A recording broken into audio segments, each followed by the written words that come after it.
আজকের ভিডিওয়ে আমরা তৃতীয় শ্রেণীর বাটারফ্লাই বইয়ের লেসন 5-এর যে ওয়াটার চ্যাপ্টারটি আছে সেটি শুরু করব। প্রাথমিকভাবে এই চ্যাপ্টারটি একটু বড়,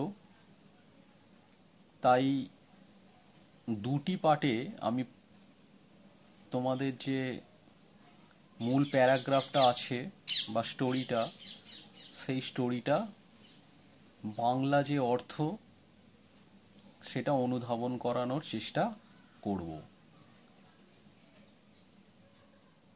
লেসন 5-এ তোমাদের যে বিষয়টা নিয়ে পড়তে হবে সেটা হচ্ছে ওয়াটার, মানে জল।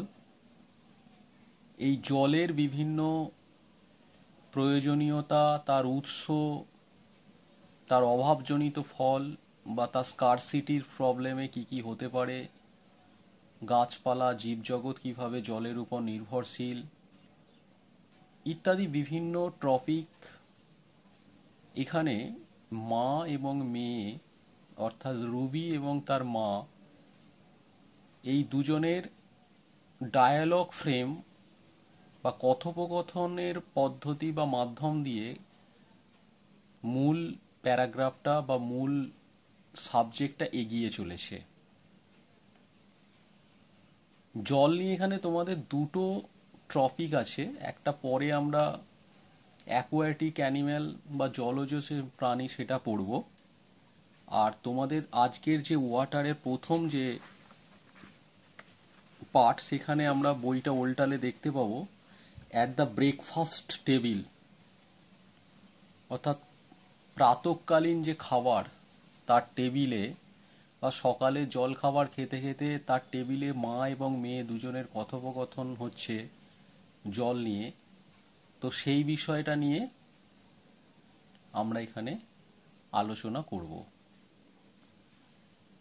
এখন দেখো, এখানে ভালো করে তোমরা আগে ছবিটা লক্ষ্য করলে এখানে তোমাদের বেশ কিছু প্রশ্ন দেওয়া আছে। নাও আস্ক ইওর ফ্রেন্ড, অর্থাৎ তোমার বন্ধুকে জিজ্ঞাসা করতে বলা হয়েছে, যদিও তুমি নিজেই উত্তরগুলো লিখতে হবে বা লিখতে পারবে।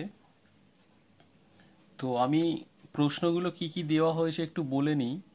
যে what do you see in the picture, তুমি এই ছবিটায় কি দেখতে পেলে এতক্ষণ লক্ষ্য করার পর।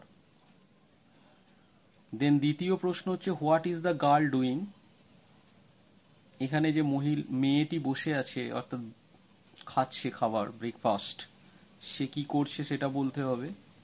And do you drink water after taking food, তুমি কি খাবার খাওয়ার পর জল খাও বা জল পান করো।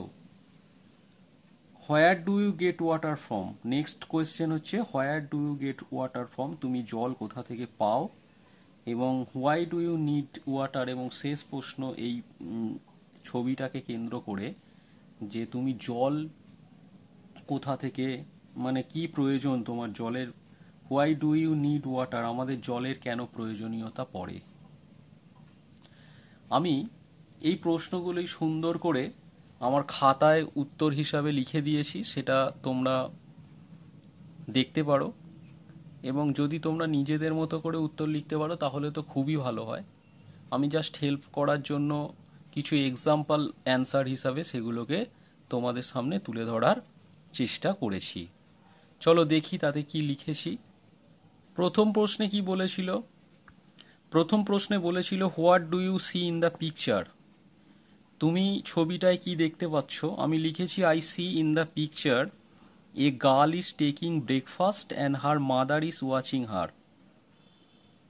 তোমরা অন্য কিছুও লিখতে পারো, আমি সিম্পল করে লিখলাম যে ব্রেকফাস্ট খাচ্ছে মেয়েটি এবং তার মা তাকে লক্ষ্য রাখছে। দেন দ্বিতীয় প্রশ্ন what is the girl doing, অর্থাৎ মেয়েটি কি করছে। তাহলে প্রথম প্রশ্ন থেকেই উত্তরটা পেয়ে যাব যে মেয়েটা, the girl is taking her breakfast, অর্থাৎ মেয়েটি তার সকালের যে খাবার সেই খাবারটি গ্রহণ করছে। পরের প্রশ্ন do you drink water after taking food, তুমি কি খাবার খাওয়ার পর জল খাও? আমি এখানে দুটো প্রশ্নের উত্তর রেখেছি। এই প্রশ্নের দুটো উত্তর রেখেছি। একটা হচ্ছে অনেকেই আছে দেখবে যারা খাওয়ার পর জলটা সঙ্গে সঙ্গে খায় না, আবার অনেকে আছে একসঙ্গে খায়, তাই দুটোই উত্তর আমি রাখার চেষ্টা করেছি। প্রথমটা হচ্ছে নো, আমি খাই না, জল খাই না খাওয়ার সঙ্গে সঙ্গেই। আই টেকিং সাম টাইম, আমি কিছুটা সময় নিই to drink water after taking food. অনেকেই আছে দেখবে যারা উম, খাওয়ার পর সঙ্গে সঙ্গে জল খায় না, বেশ কিছুটা দেরিতে খায়। আর দ্বিতীয়, যদি তুমি খাও জল সারা সঙ্গে সঙ্গে, yes I drink water after taking food, অর্থাৎ আমি খাওয়ার পর জল খাই। দেন 4 নম্বর প্রশ্ন, where do you get water from? Where do you get water from, তুমি কোথা থেকে জল পাও? উই, এখানে গেট হবে, we get water from so many sources, বিভিন্ন উৎস থেকে আমরা জল পাই, like tap, tubewell, well or pond, ETC মানে এটসেন্ট্রা। বিভিন্ন জায়গা থেকে আমরা জল পাই, যেমন ট্যাপ থেকে, টিউবওয়েল থেকে, কুয়ো থেকে, পুকুর থেকে, এছাড়াও সাগর, সমুদ্র, বা বিভিন্ন জায়গা যেগুলো উৎস তুমি জানো বা পড়ে যেগুলো জানতে পারবে সেখান থেকেও তুমি লিখতে পারো। দেন লাস্ট যে প্রশ্ন এক্ষেত্রে আছে, why do you need water, আমাদের জলের কেন প্রয়োজন পড়ে? তো তার উত্তরে আমি লিখেছি, we need water to drink, to wash, to bath, to clean things and such many other things. এইরকম বিভিন্ন কাজের জন্য। তো কী কী কাজ? আমরা পান করতে জল ব্যবহার করি, কোনো কিছু ধুতে, চান করতে, পরিষ্কার করতে কোনো কিছুকে, এবং এভাবে আরও অনেক কিছু, যেমন ধরো গাছপালায় জল দিতে, চাষের কাজে জল দিতে, ফুলের বাগানে জল দিতে, ইত্যাদি ইত্যাদি বিভিন্ন কাজে আমাদের জলের প্রয়োজন হয়। তো সেগুলো আমি এখানে ছোট করে লেখার চেষ্টা করেছি। তোমরা নিজেরা লিখতে পারলে অবশ্যই লিখো। এরপরে আমরা আমাদের যে মূল টেক্সট সেখানে চলে যাব। চলো আজকে আমরা আমাদের পড়াটা এবার শুরু করি। আমাদের যে পড়াটার তার যে হেডলাইন্স বা তার যে টাইটেল, সেটার নাম হচ্ছে অ্যাট দ্য ব্রেকফাস্ট টেবিল। অর্থাৎ আমাদের যে প্রাতঃকালীন যে খাবার, সকালের যে খাবার, সেই খাবারের টেবিলেতে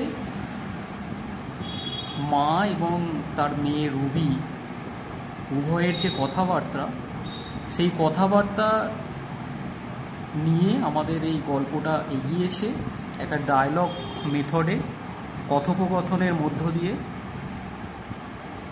তো চলো দেখি কি বলছে। তোমরা হয়তো এই ধরনের পদ্ধতির সঙ্গে এর আগে পরিচয় হয়েছো, যদি না হয় তাহলে যেগুলো বোল্ড ওয়ার্ডে অর্থাৎ মোটা হরফে লেখা আছে, সে হচ্ছে বক্তা, অর্থাৎ সে ওই কথাটা বলছে এবং তার উত্তর বা প্রত্যুত্তরে রুবি তার মেয়ে কি বলছে, সেগুলোই হচ্ছে এইভাবে একটা কথোপকথনের আকারে গল্পটা এগিয়েছে। তো মা কি বলছে যে গুড মর্নিং রুবি, সুপ্রভাত রুবি। রুবি রিপ্লাই দিচ্ছে গুড মর্নিং মাদার, সুপ্রভাত মা।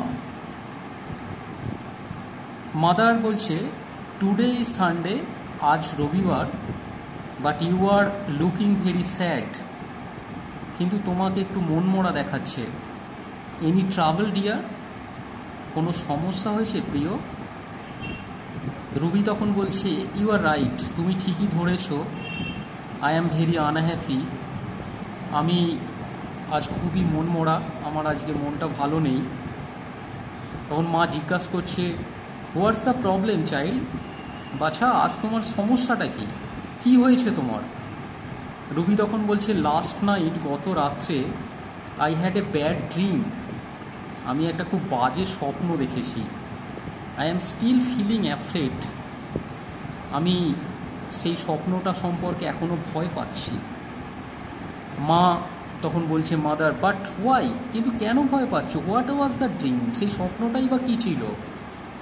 রুবি তখন বলছে ওয়েল, তাহলে শোনো, I dreamed I was walking on the road, আমি একটা রাস্তা ধরে হাঁটছিলাম, যেটা আমি স্বপ্নে দেখেছি সেটা হলো আমি একটা রাস্তা ধরে হাঁটছিলাম, and was feeling very thirsty, এবং খুব খুব পিপাসা পাচ্ছিল, অর্থাৎ তৃষ্ণার্ত ছিলাম আমি। But there was not a single drop of water anywhere, কিন্তু সেখানে কোথাও মানে আশেপাশে কোথাও এক ফোঁটা জলের চিহ্ন পর্যন্ত আমি দেখতে পাইনি। মা তখন বলছে, মাদার বলছে, নট এ ট্যাপ, একটা tap, tubewell, well or pond near by, কাছাকাছি তুমি কোনো একটা ট্যাপ, একটা নলকূপ বা একটা কুয়ো কি পুকুর কিছুই পেলে না? অ্যাজ ইউ নো, তুমি তো জানো, we get water from all the this, আমরা এই সমস্ত জিনিস থেকেই জল পাই। রুবি তখন বলছে, নো মাদার, না মা, even this rivers and seas were without water, এমনকি নদী এবং সমুদ্র সেগুলো জলশূন্য হয়ে গেছে। মাদার, দিস ইজ স্ট্রেঞ্জ, মা তখন বলছে, বাকি অদ্ভুত একটা ঘটনা, we get water from so many sources, আমরা তো বিভিন্ন উৎস থেকে জল পাই, yet you saw such scarcity, তাতেও এই মানে শূন্যতা, এত শূন্যতা। What are this sources, Ruby তখন জিজ্ঞাসা করছে, তাহলে আমাদের জলের এই উৎসগুলো কি কি? মা তখন বলছে, মাদার বলছে, the main sources of water are rain and snow, আমাদের যে জলের প্রধান উৎস হচ্ছে বৃষ্টি এবং তুষার, দ্য বরফ। Water from rain and snow fills rivers and ponds, এই বৃষ্টি থেকে এবং তুষারপাত থেকে যে জল পাই সেটাই নদী এবং পুকুরকে ভর্তি করে। Some of this rain water goes underground, বৃষ্টির কিছু জল মাটির নিচে চলে যায়। রুবি তখন জিজ্ঞাসা করছে, how do we get that water, তারপরে আমরা সেই জলটা কেমন করে পাই? মা তখন তার উত্তরে বলছে, with the help of wells or tubewells, আমরা যে মাটিতে কুয়ো খুঁড়ি, পাতকুয়া খুঁড়ি, সেই পাতকুয়া থেকে, অথবা আমাদের যে নলকূপ আছে, ট্যাপ কল, নলকূপ বাড়ির আশেপাশে তোমরা অনেকে দেখতে পাও বা বাড়িতেও থাকতে পারে, সেখান থেকে পাই। রুবি তখন বলছে, সাপোজ, ধরো মা, mother, if all the rivers, যদি ধরো সমস্ত নদী, লেকস, হ্রদ, পন্ডস, পুকুর, অ্যান্ড ওয়েলস, এমনকি কুয়ো, পাতকুয়া, গো ড্রাই, যদি শুকিয়ে যায়, হোয়াট উইল হ্যাপেন দেন, তাহলে কি ঘটবে? মা তখন বলছে, দেন উই ওন্ট সারভাইভ, তাহলে আমরা কিন্তু কেউ বেঁচে থাকবো না। All animals and plant need water to live, সমস্ত প্রাণী এবং উদ্ভিদ জগতের বেঁচে থাকার জন্য জলের অত্যন্ত প্রয়োজন। We drink water and wash, আমরা জল পান করি, আমরা কাপড় বা বাসন সমস্ত কিছু যা কিছু ধুতে ব্যবহার করি জলকে, জল দিয়ে ধুই, বাথ, চান করি, and clean things with it, এবং সমস্ত জল দিয়েই পরিষ্কার করি সমস্ত বস্তুকে। ইউ আর রাইট, তুমি ঠিক বলেছ। আই টেক মাই বাথ, আমি স্নান করি, ওয়াশ মাই হ্যান্ডস, আমি হাত ধুই, and clean my dolls with water, এবং আমার পুতুলগুলোকেও মাঝে মাঝে আমি জল দিয়ে ধুয়ে নিই। তো আজকে আমরা এই পর্যন্ত পড়লাম, পরের ভিডিওয়ে আমরা বাকি যে আছে তার বঙ্গানুবাদটা পড়ব। আশা করছি ভালো লাগলে নিশ্চয়ই কমেন্ট করে জানিও। যদি কোথাও ভুল ত্রুটি হয় তাহলে অবশ্যই আমাকে কমেন্ট করো, যাতে আরও বেটারভাবে তোমাদেরকে বিষয়গুলো সম্পর্কে অনুধাবন করাতে পারি। আর একটা জিনিস, তোমরা যেগুলো শক্ত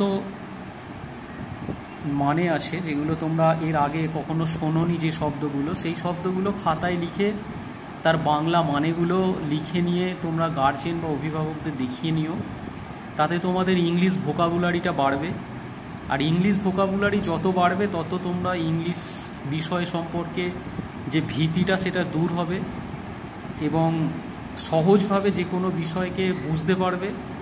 আর বুঝতে পারলেই তোমাদের যে অ্যাক্টিভিটি বা যে সলভ করার যে ক্ষমতা সেটা বৃদ্ধি পাবে, তাতে তোমাদের কিন্তু মার্কসটাও অনেক বেশি পাওয়ার সম্ভাবনা থাকবে। তো সব মিলিয়ে একটা আমার তো ভিডিও তোমাদের হেল্প করবেই, আরও যে সমস্ত তোমাদের পাঠ্য আছে সেগুলো নিয়ে একটা ভালোভাবে তোমরা শিখো। ধন্যবাদ, ভালো থেকো সকলে।